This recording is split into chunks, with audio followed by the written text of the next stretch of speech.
அனைவருக்கும் வணக்கம். ஒரு மிக முக்கியமான யுக்ரைனிய நகரத்தை ரஷ்ய படைகள் சுற்றி வளைச்சிருக்கிறாங்க அப்படின்னும், அந்த நகரத்துக்குள்ள நூற்றுக்கணக்கான யுக்ரைனிய ராணுவத்தினர் சிக்கிக்கொண்டு தவிச்சுக்கிட்டு இருக்கிறாங்க அப்படின்னும், அவங்க அந்த நகரத்தை விட்டு வெளியேறுவதற்கு படாபாடு படுறாங்க.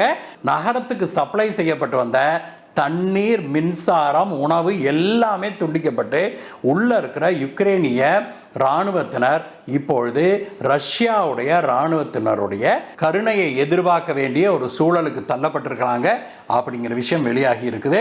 இது ரஷ்யாவுக்கு கிடைத்திருக்கிற மிகப்பெரிய வெற்றியாக கருதப்படுது நண்பர்களே. ரஷ்யா யுக்ரைன் போர் துவங்கிய பிறகு ரஷ்யாவுக்கு கிடைத்திருக்கிற மிகப்பெரிய வெற்றியாக இது கருதப்படுது. ரஷ்யா பிடித்திருக்கிற இந்த நகரம் என்ன, அதனுடைய டீடைல்ஸ் என்ன, அதுல எத்தனை யுக்ரைனியர்களை மடக்கி பிடிச்சிருக்குது ரஷ்யா, இதன் முக்கியத்துவம் என்ன, இது எந்த அளவுக்கு ரஷ்யா யுக்ரைன் போரை வெல்வதற்கு ரஷ்யாவுக்கு உதவும் அப்படிங்கிற பற்றி தான் இன்னைக்கு பார்க்க போகிறோம் நண்பர்களே. வாங்க நண்பர்களே, உங்களில் பலரும் நம்மளுடைய சேனலை சப்ஸ்கிரைப் பண்ணாமையே பார்க்குறீங்க அப்படின்னு தெரிய வருது நமக்கு. அதில் பலரும் நம்மக்கிட்ட, சார் உங்கள் வீடியோ ரெகுலராக வரமாட்டேங்குது அப்படின்னு கூட சொல்கிறீங்க. நாங்கள் வீடியோ டெய்லி போடுறோம் நண்பர்களே, அதனுடைய நோட்டிஃபிகேஷன் உங்களுக்கு வந்து சேராதது காரணம் நீங்கள் சப்ஸ்கிரைப் பண்ணாமல் பார்த்துக்கிட்டு இருக்கிறீங்க அப்படிங்கிறதான். இது வரைக்கும் நீங்கள் நம்ம சேனலுக்கு சப்ஸ்கிரைப் பண்ணல அப்படின்னா உடனடியாக கீழே இருக்கிற சப்ஸ்கிரைப் பட்டனை தட்டுங்க நண்பர்களே. அதுக்கு பக்கத்திலே இருக்கிற அந்த பெல் ஐக்கனை கிளிக் பண்ணீங்கன்னா அதில் ஆல் அப்படிங்கிற ஒரு ஆப்ஷன் வரும். அந்த ஆப்ஷனை கிளிக் பண்ணீங்கன்னா தான் நாம் போடுகிற வீடியோக்கள் உடனடியாக சுட சுட செய்திகளை உங்களுக்கு கொண்டு வந்து சேர்க்கும். சப்ஸ்கிரைப் பண்ணிட்டீங்களா? இல்லைன்னா உடனடியாக சப்ஸ்கிரைப் பண்ணுங்க. வாங்க வீடியோக்கு போகலாம்.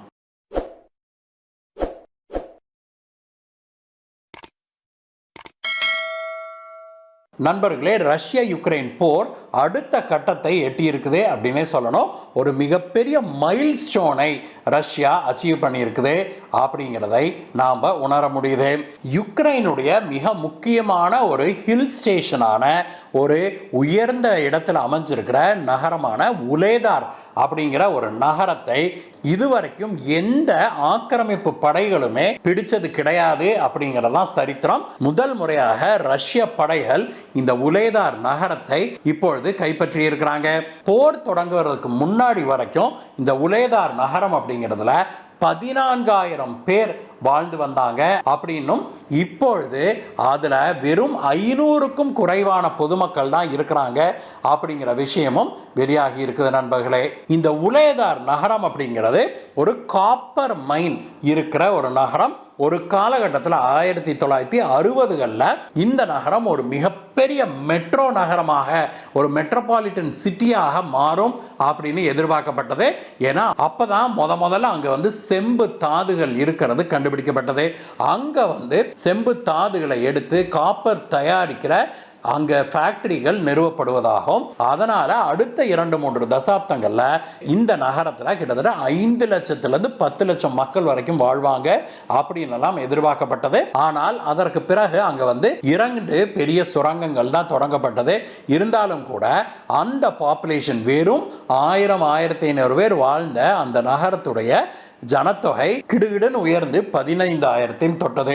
அதற்கு பிறகுதான் சோவியத் ரஷ்யா உடைந்து போனது. இந்த பகுதி யுக்ரைனுக்கு போயிருச்சு நண்பர்களே. அதற்கு பிறகு யுக்ரைனுடைய பகுதியாக இது மாறிய பிறகு அதனுடைய வளர்ச்சி அப்படியே தடைபட்டு நின்றுச்சு அப்படின்னு சொல்றாங்க. இந்த நகரம் ஒரு ஹை எலிவேஷன்ல, ஒரு ஹில் ஸ்டேஷனாக அமைந்திருப்பதாலேயே இதுவரைக்கும் எந்த ஒரு ஆக்கிரமிப்பு படையும் இந்த நகரத்தை பிடிச்சதில்லை அப்படின்னு சொல்றாங்க.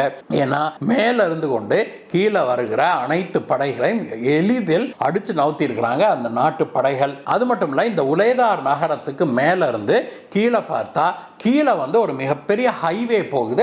யுக்ரைனுக்கு அதிமுக்கியத்துவமான விஷயமாக இருந்தது. ஆனாலும் கூட யுக்ரைனால இந்த நகரத்தை காப்பாற்ற முடியவில்லை அப்படின்னு தான் சொல்லணும். போர் தொடங்குறதுக்கு முன்னாடி நான் சொன்னதை போல இங்க வாழ்ந்து கொண்டிருந்த மக்கள் நம்பிக்கை எழுந்து இங்க இருந்து வெளியேறிவிட்டார்கள். இப்பொழுது 500க்கும் குறைவான பொதுமக்கள் தான் அங்க இருக்கிறதாக சொல்லப்படுது. ஆனால் ஆயிரக்கணக்கான யுக்ரைனிய ராணுவத்தினர் இந்த நகரத்தில் இருப்பதாக சொல்லப்படுது நண்பர்களே. இந்த நகரத்தை இப்பொழுது எல்லா சைடுலையும் சுற்றி வளைச்சிருச்சு ரஷ்யாவுடைய ராணுவம் அப்படிங்கிறது தான் செய்தியே. சுற்றி வளைத்த ரஷ்ய ராணுவம் இந்த நகரத்துக்குள்ள போற தண்ணீர் சப்ளை, கரண்ட் சப்ளை, உணவு சப்ளை எல்லாத்தையுமே கட் பண்ணிருச்சான். அதனால அங்க சிக்கி கொண்டு இருக்கிற யுக்ரைனிய ராணுவத்தினர் இருக்கிறாங்கல்ல, அவங்க வெளியேற முடியாம ரொம்பவுமே தவிப்பதாக அங்க சிக்கி கொண்டு இருக்கிற யுக்ரைனிய ராணுவ வீரர் ஒருத்தர் சொல்லியிருக்கிறாரு. அவர் சொன்ன வீடியோ இப்பொழுது வைரலாகி வருது நண்பர்களே யுக்ரைனுக்குள்ள. அவர் என்ன சொல்றார் அப்படின்னாக்க, எத்தனையோ வாரங்களுக்கு முன்பே இந்த நகரத்தை நம்ம காலி செய்திருக்கணும், அந்த அளவுக்கு ரஷ்யா கடுமையான ஒரு போரை இந்த பிராந்தியத்தில் தொடுத்திருக்குது, இந்த நகரத்தை வெகு நாட்கள் நாம பிடிச்சு வச்சிருக்க முடியும் அப்படின்னு யுக்ரைன் எண்ணியதே ஒரு முட்டாள்தனம், இது நடக்க முடியாத ஒரு காரியம். ரஷ்யாவின் படைபலத்துக்கு முன்பு நாம ஒரு சில 100 பேர்களை வைத்துக்கொண்டு இவ்வளவு முக்கியமான நகரத்தை நாம தக்க வைத்துக் கொள்ள முடியும் அப்படின்னு நினைச்சதே முட்டாள்தனம். இப்பொழுது யுக்ரைனுடைய ராணுவ தலைமை செய்த முட்டாள்தனமான முடிவால நாம எல்லாம் சிக்கிட்டோம், எங்களுடைய உயிர்கள் தான் இப்பொழுது பணயம் வைக்கப்பட்டிருக்குது. கடந்த பல நாட்களாகவே இந்த நகரத்துக்குள்ள கரண்ட் சப்ளை நிறுத்திட்டாங்க, தண்ணீர் சப்ளை நிறுத்திட்டாங்க, அது மட்டும் இல்ல உணவு அறவே இங்க கிடையாது. நாங்க எல்லாருமே இங்க சிக்கி தவிக்கிற யுக்ரைனிய ராணுவத்தினர் எல்லாருமே பயங்கரமான கஷ்டத்தில் இருக்கிறோம். இங்க இருந்து வெளியில தப்பிச்சு போக கூட எங்களால முடியல. ஏன்னா ரஷ்ய ராணுவம் எங்களை சுற்றி வளைச்சிருக்குது, எல்லா புறத்தில் இருந்தும் ரஷ்ய ராணுவம் எங்களை சுற்றி வளைச்சிருச்சு. அதனால நாங்க 10 பேராக சேர்ந்து எப்படியாவது இங்க இருந்து வெளியில தப்பிச்சிடணும் அப்படின்னு ஆங்காங்கே தப்பிச்சு போறதுக்கான முயற்சிகள்ல ஈடுபட்டு வர்றோம். 10 பேர் தப்பிக்கிறதுக்கு முயற்சி செஞ்சா அதுல 4 பேர் தான் உயிரோட வெளியில போக முடியுது, மீதி 6 பேர் உயிரிழந்துடுறாங்க.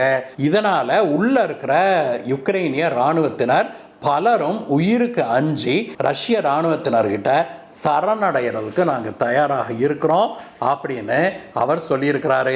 யுக்ரைன் வெளிவருகிற ஒரு சில டெலகிராம் சேனல்களில் இந்த வீடியோக்கள் வைரலாகியுள்ளதாக செய்திகள் வெளிவந்திருக்கு நண்பர்களே.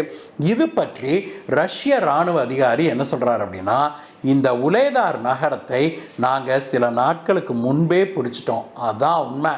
ஆனால் உள்ளுக்குள்ள இருக்கிற அந்த நகரத்துக்குள்ள பதுங்கி இருக்கிற நூற்றுக்கணக்கான யுக்ரைனிய ராணுவத்தினர் உள்ள இருந்துகிட்டு போராடிக்கிட்டு இருக்கிறாங்க. அவர்களை வெளியேற்றுவது அப்படிங்கிறது ஒரு சில நாட்களில் நடந்தேறிவிடும். அதற்கு பிறகு இந்த நகரம் முழுவதும் எங்களுடைய ஆளுமையின் கீழே வந்துடும் அப்படின்னு சொல்லி அவர் சொன்னார். உள்ள இருக்கிற யுக்ரைனிய ராணுவத்தினர் சரணடைய சொல்லி அவர் அறைகூவல் ஒன்று விடுத்திருக்கிறாரு நண்பர்களே. 2ஆம் உலகப் போருக்கு பிறகு ரஷ்யா ஒரு மிகப்பெரிய போரில் ஈடுபடுவதும், அந்த போரில் இதுதான் ரஷ்யாவுக்கு கிடைத்திருக்கிற மிகப்பெரிய வெற்றி அப்படின்னும் ரஷ்ய அதிபர் புட்டினுக்கு நெருக்கமானவர்கள் பேசி வராங்க. அவங்க மேலும் என்ன சொல்றாங்கன்னா, இந்த ஒலேதார் நகரத்தை பிடிச்சாகிவிட்டது, அடுத்ததாக மேலும் முன்னேறி யுக்ரைனுடைய பல பிராந்தியங்களை அடுத்த சில நாட்கள்லேயே நாங்கள் பிடிச்சிடுவோம் அப்படின்னு சொல்லி அவர் அறிக்கை விட்டிருக்கிறாரு.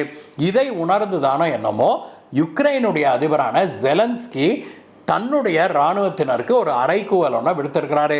அடுத்த சில நாட்கள் நாம் ஓய்வெடுக்க கூட கூடாது, நாம் கடுமையான உழைப்பை நாம் காட்டினோம்னா தான் ஓரளவுக்கேனும் நாம் தப்பிக்க முடியும், இல்லைன்னா நம்முடைய நாடு யுக்ரைனை சொல்றாரு, யுக்ரைன் தரைமட்டமாகிவிடும், துவம்சம் பண்ணிடுவாங்க போல் இருக்குது. இது யுக்ரைனிய இராணுவத்தினருக்கும் யுக்ரைனிய மக்களுக்கும் ஒரு கஷ்டமான காலகட்டமாக இருக்குது, ஒரு டிஃபிகல்ட் பீரியட் அப்படின்னு சொல்லி அவர் சொல்லியிருக்கார் நண்பர்களே. அதோடு இல்லாமல் மீண்டும் அமெரிக்காவுக்கும் மேற்கத்திய நாடுகளுக்கும் ஒரு அறைகூவல் விடுத்திருக்காரு. அதன்படி அமெரிக்க அதிபர் ஜோ பைடனையும் இங்கிலாந்து, பிரான்ஸ் போன்ற நாடுகளுடைய தலைவர்களிடமும் மீண்டும் ஒரு கோரிக்கையை வச்சிருக்கிறாரு. அது வேற ஒன்றும் இல்லை நண்பர்களே, அவங்க மேலும் மேலும் தங்களுக்கு ஆயுதங்களை கொடுக்க வேணும், அப்பொழுதுதான் ரஷ்யாவை நாங்கள் தடுக்க முடியும் அப்படின்னும், ரஷ்யாவை ஊடுருவி தாக்குவதற்கு பவர்ஃபுல்லான ஏவுகணைகளையும் ராக்கெட்டுகளையும் அதை பயன்படுத்துவதற்கு அக்ரசிவாக ரஷ்யாவின் மீது அஃபென்ஸில், அதாவது முதல் தாக்குதலை யுக்ரைன் நடத்துவதற்கு அனுமதியையும் கேட்டு அவர் மீண்டும் ஒரு வேண்டுகோளை விடுத்திருக்கிறாரு. ஆனால் அமெரிக்காவும் மேற்கத்திய நாடுகளும் அந்த அனுமதியை வழங்குவாங்களா அப்படிங்கிறது ஒரு மிகப்பெரிய கேள்விக்குறியாக தான் இருக்கு. ரஷ்யா யுக்ரைன் போர் ஒரு முக்கியமான காலகட்டத்தை எட்டியிருக்குது நண்பர்களே. இதே நிலை தொடர்ந்தால் அடுத்த சில வாரங்களில் இந்த போருக்கு ஒரு தீர்வு கிடைக்கும் அப்படின்னு பாதுகாப்பு வல்லுநர்கள் பேச ஆரம்பிச்சிருக்கிறாங்க. இந்த வீடியோவை பற்றிய உங்களுடைய கருத்துக்களை சொல்லுங்கள் நண்பர்களே. மீண்டும் உங்களை வேற ஒரு வீடியோ சந்திக்கிறேன் கைஸ். பாய் பாய்.